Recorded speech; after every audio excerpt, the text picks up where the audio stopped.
Sally Struthers and Pee Wee Herman. Ah, it's been a full life. Our next guest is an actress who has been in the motion pictures The World According to Garp, also in Daniel and The Hotel New Hampshire, and she recently won a Tony Award for her role in the play Agnes of God. She is now appearing on Broadway with Peter O'Toole in Pygmalion. Folks, please welcome Amanda Plummer.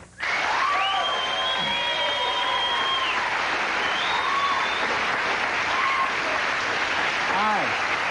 How are you? Nice to see you. Come on over. Sit down, Amanda. Thank you for being here. You look great. You look very, that's a lovely summertime kind of dress. This is a Russian summer dress. A Russian summer dress? Was it actually purchased in Russia? No, no. But just something that you might see in Russia in the summer? Yes, in the olden days. Have you ever been to Russia? Never. Yeah. I always wanted to go. Would you like to go? Always. Yeah. You know, I said that you recently won a Tony Award for your role in Agnes of God, but it wasn't really recent, was it? It was... Oh, yes, 1982. Yeah. So, well, I guess, relatively speaking. And now you're working every day with Peter O'Toole. Yeah. Yeah. Now, is he a little goofy? He's wonderfully goofy. Yeah. In a great way. Yeah. He's a big giraffe. A big giraffe? Yes. Yeah. He walks like a giraffe. He's a lovely, lovely man. Yeah. Now, he's been with us twice. And one time, a couple of years ago, he seemed like he was, oh, I don't know. and then the other time, he seemed like he wasn't so much that way. When he lost his button. Yeah, that's right. I don't know, and he has kind of a reputation for somebody who will drink from time to time, right? He did have. Yeah. He did have, but no longer. He doesn't show up with a load on or anything? No longer. Yeah. But he's still beautiful. Uh-huh. Yeah. Do you get along all right? Beautifully, yeah. Do you go to dinner together? Never. He's a very private man. Uh-huh. But I see his son a lot backstage. Yeah. He's got a lovely boy named Lorcan. Yeah. And gave me a bouquet of 4 roses. Oh, that's very sweet. All by himself. Yeah. What now? He said he bought them all by himself. And he's a youngster, right? 4 years. 4 years old, yeah. Or 5. Yeah. Forgive me. Yeah. If... Now, the play is pretty much all-consuming for your time, isn't it? Yeah. If you get any free time, what do you do with it? I do a lot of sleeping. You sleep a lot? And I sleep, I go to bed about 5, and then I sleep through the day. What time do you finish up at the theater every night? This one, midnight. Mm-hmm. So it takes a while. Sorry, 11.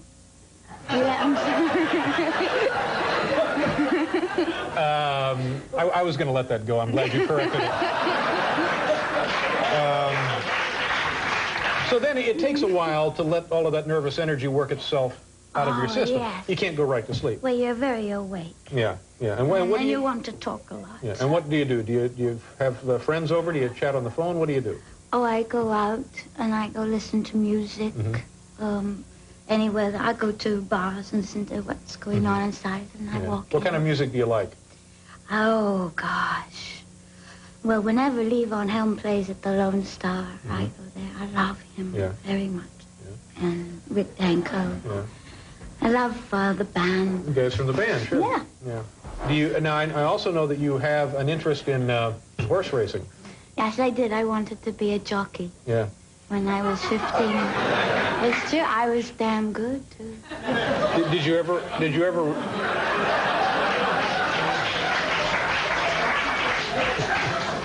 you ever ride competitively? No, but on the clock I did once. For the breezing. The breezing is the breezing is when you clock your 2-year-olds to see how fast they are on a clock, but they're racing with each other. Yeah. So we had 4 horses against each other, but being clocked. Were you frightened doing that? Loved it. Yeah. I loved it, and it is frightening. Well, these animals weigh like a ton, don't they? Huge, and you're up there like this. Yeah. With no calf touching it. I know there wonderful here. Yeah, but you're comparatively speaking, a tiny woman, and you're on top of these thoroughbreds, and again, they literally nearly weigh, is it a ton or closer to? I have no idea, but they are, they're so well fed and well trained, and they want to run all the time. Oh, yeah. So to hold them back, you can't. It's the stopping them that's hard. Did you get the sense that you had very little control over the animal? Never.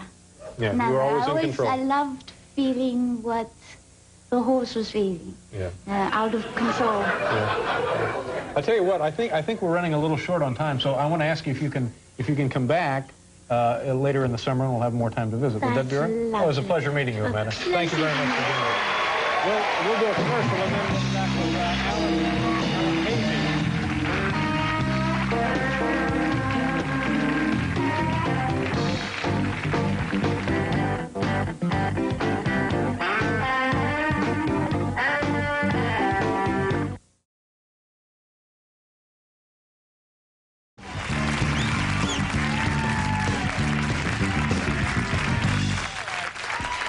Well, I hope you're having a happy holiday season there in your own home.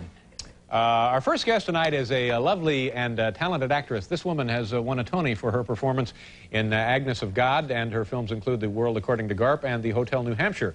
She has just opened on Broadway in the hit revival of Tennessee Williams' The Milk Train Doesn't Stop Here Anymore. Folks, please welcome back Amanda Plummer.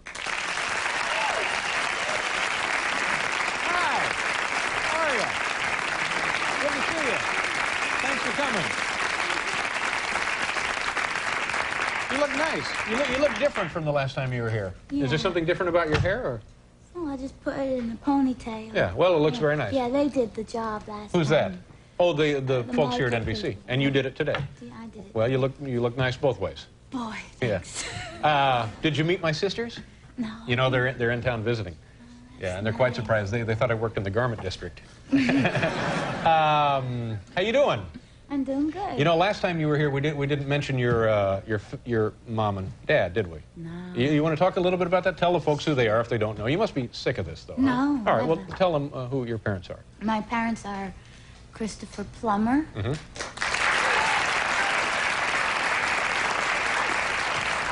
And Tammy Grimes. Right. So you really couldn't have been anything but an actress, could you, from that family? I guess there are a lot of offsprings of us from acting from George C. Scott's kids. Yeah. We're coming out of the woodwork now. Did you find it to be an encouraging environment? Were they in favor of you being an actress? No. Jokingly, my father said when I was 18, I dropped out of college, and I said to Dad, I'm going to be an actress, and he said, you might as well put a gun to your head. Mm. Yeah. Jokingly. Yeah. Was it fun for a kid to have parents as actors?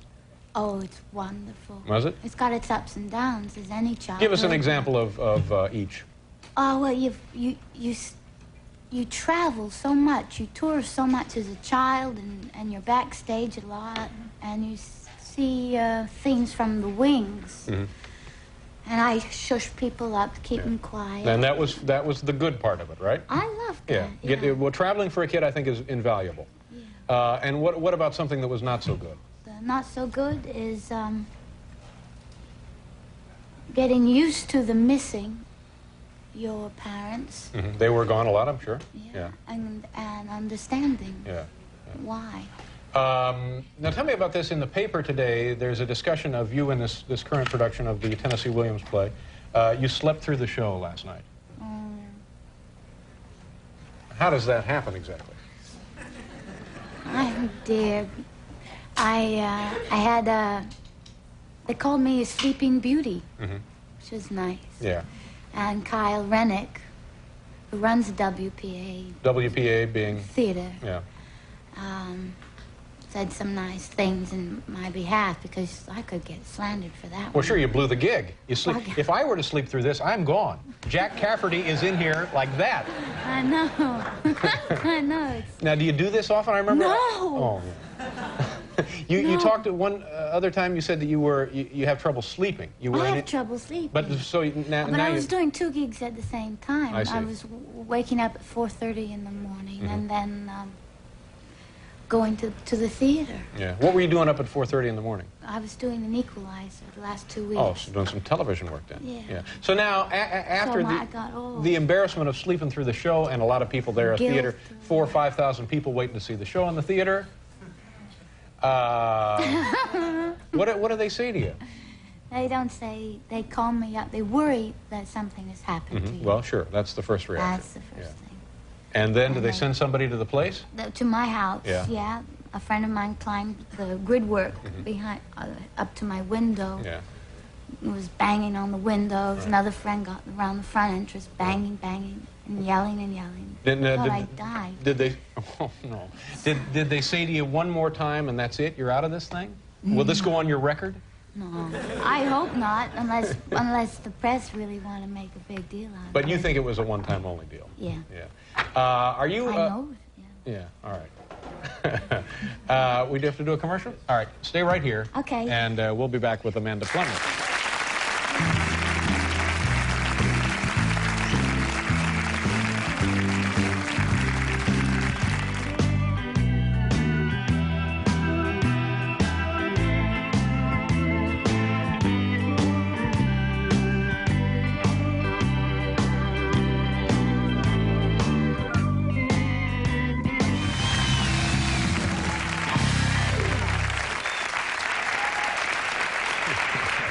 Get a little stray video there. Paul, we don't know. Paul Schaefer and the band.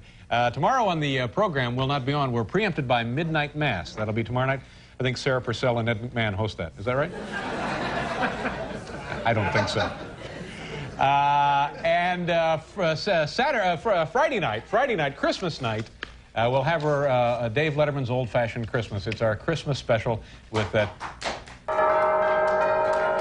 It's with Terry Garr, Ted Nugent, Bobby Rahal. You know, it just wouldn't be a Christmas without IndyCar champ Bobby Rahal. Would it, Paul? Let me ask you this. Is this our look-alike Bobby Rahal? No, that's Larry Jacobson. This is the Bobby Rahal. The actual Bobby Rahal. That's right. We were able to get the Bobby Rahal and the entire Letterman family. That will be Friday night, Christmas night, and we hope you have a lovely holiday. When you're out on the streets walking around New York, I guess you probably live downtown, don't you? See, I knew you probably live downtown. Do you have trouble with people? Do people bother you? Are you worried when you walk around? Do you have a way of handling people? Like if you're out at night, like very early in the morning, you go out for cigarettes, for example. You're leading me on. Am I really? Yeah, there was one.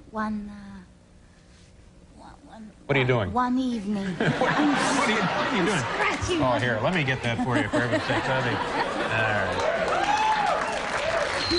right. I get to scratch some of the guests. There was one evening. Yes, some man came up behind me. You're out on the streets very early in the morning? Very early, 4:30. I'm going to get some cigarettes. And I walk 1 block to get it. And this man came up behind me, and he came very close. And I dropped my quarter, and I thought, I'll pick up my quarter. And I picked up my quarter, and which brought him closer because of the delay. This gave him a chance to gain so ground. he got closer and closer. This is my front door. You don't come to my front door. No, that's your area, your territorial. Territory. Right. Yeah. So I just turned around and I said something like, I didn't say anything. I looked. You know, I didn't think you did.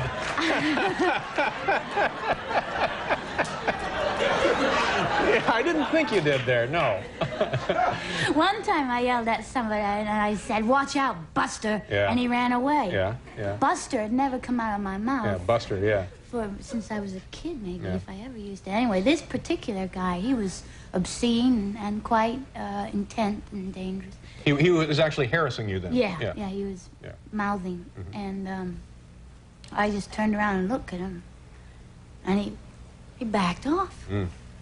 And he had all the garb on. Yeah. He looked like he was good at what he was doing, but he backed off. But he backed off. And why do you suppose that is? Because I gave him a killer look. All right.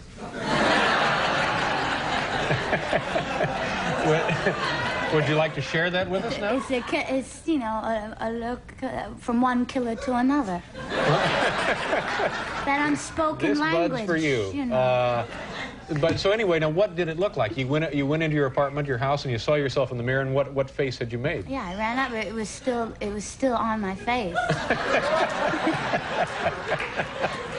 Yeah. I felt it still there, and I ran into the mirror, and I looked, and that's it, and I cannot repeat the Recreate look. it. Could you come close? If somebody, God, no, it would look so. You'd laugh at it. This is serious. Killer looks. It aroused in you some kind of primitive protective instinct there. Yeah, and he sensed it. Yeah. His primitivity. Because just looking at you with your face in repose, you're angelic if nothing. Oh, thank you. No, certainly. You're welcome. Oh, shut up, will ya?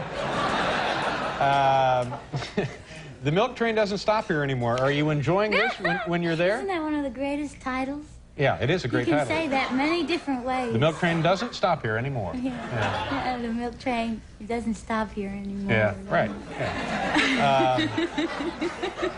And you're enjoying it, are you? I don't know what it means. Well, aren't you in the play? Yes, yeah. I don't know what the title means. You still don't know what it means? I have a feeling for what it means, but that has nothing to do with my brain. What is...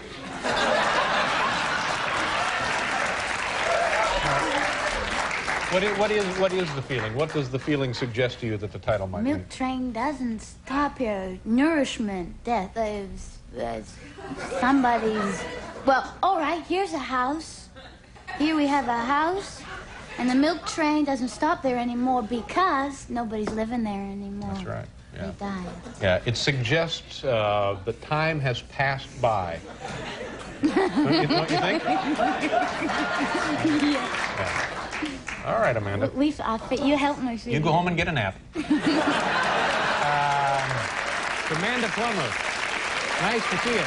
Thank you very much for coming tonight. We'll be right back.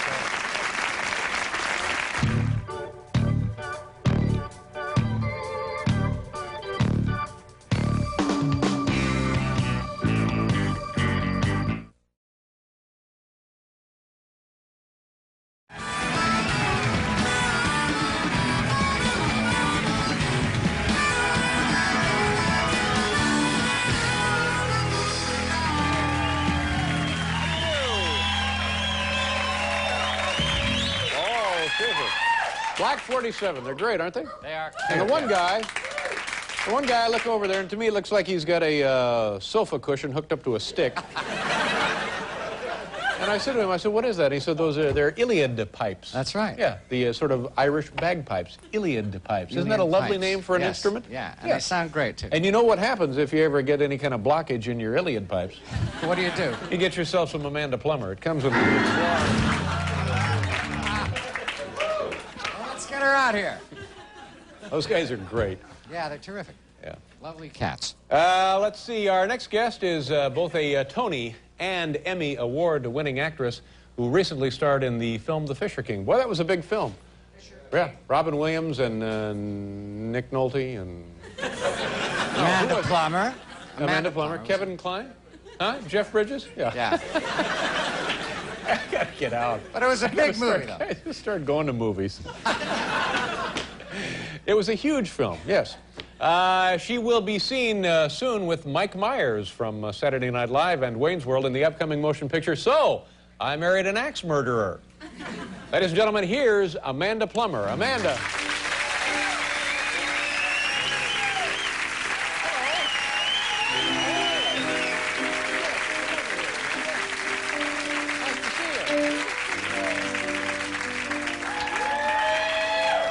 Welcome back to the program.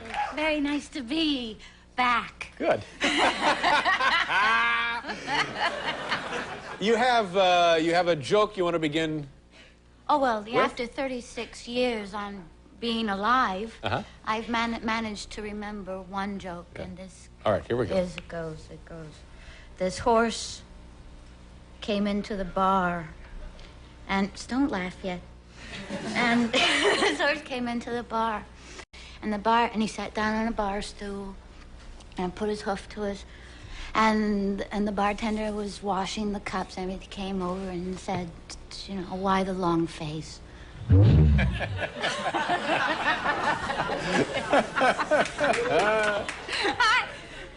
I told this to a very good friend of mine. The joke is because horses have the long face. Yes. Yeah. That's right.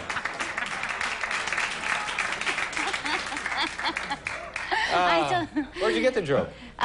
From a friend of mine. Yeah. It's cute. It's beautiful.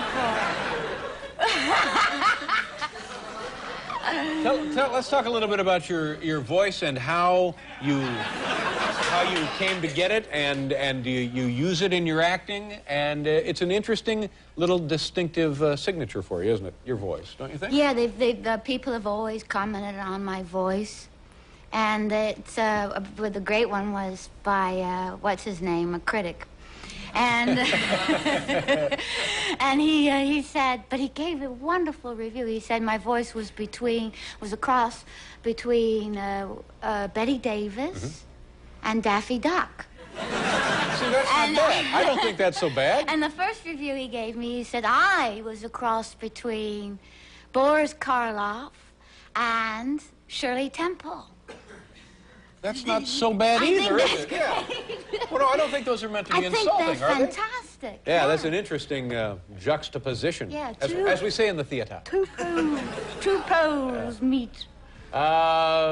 Your father was on Sound of Music. Yes. Last week. Yeah. Good dad. Yeah. I didn't realize they show the Sound of Music every year. Easter. I didn't realize that. I don't know why on Easter. Yeah. Do you like that movie?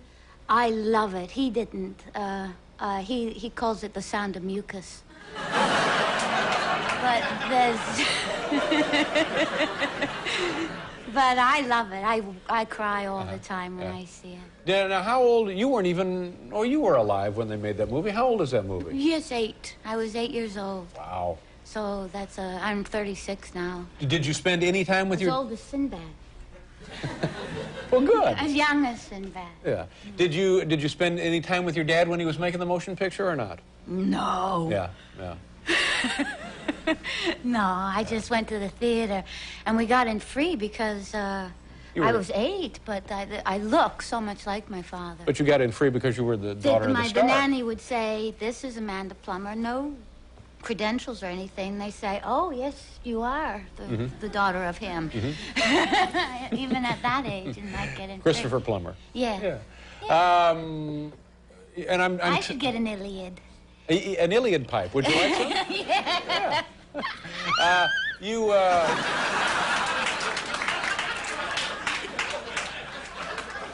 This is one of those things, I don't know how I know this.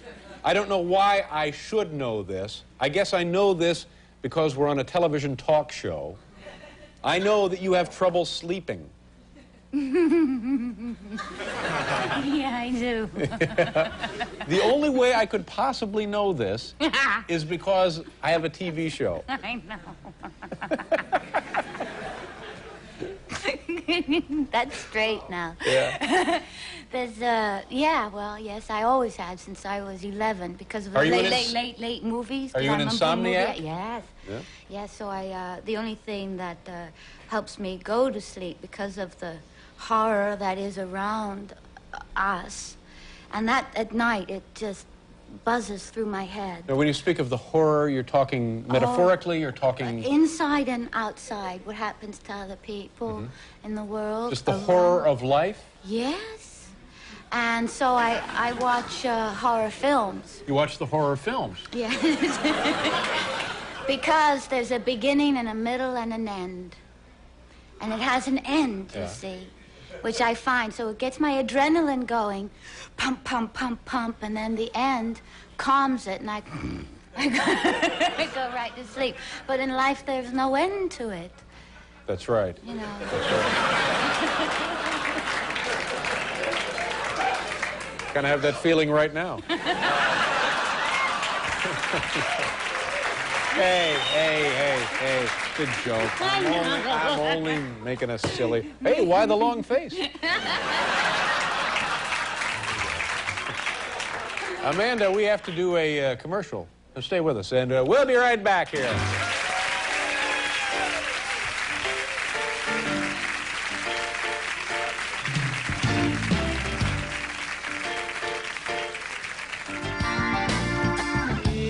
Oh, Amanda, good to see you again. And your movie is So I Married an Axe Murderer with Mike Myers. Yes. Out shortly? Yes, it's a comedy. Comedy, exciting, a lot of fun? There's a horror film coming out called Needful Things. Are you in that as well? Yes, in a Very, horror. very busy. Yes. Come back again. Please come back again. Will you do that for sure? I'd always All right, come good. back. Folks, we're out of time. We'll see you tomorrow night. Bye-bye.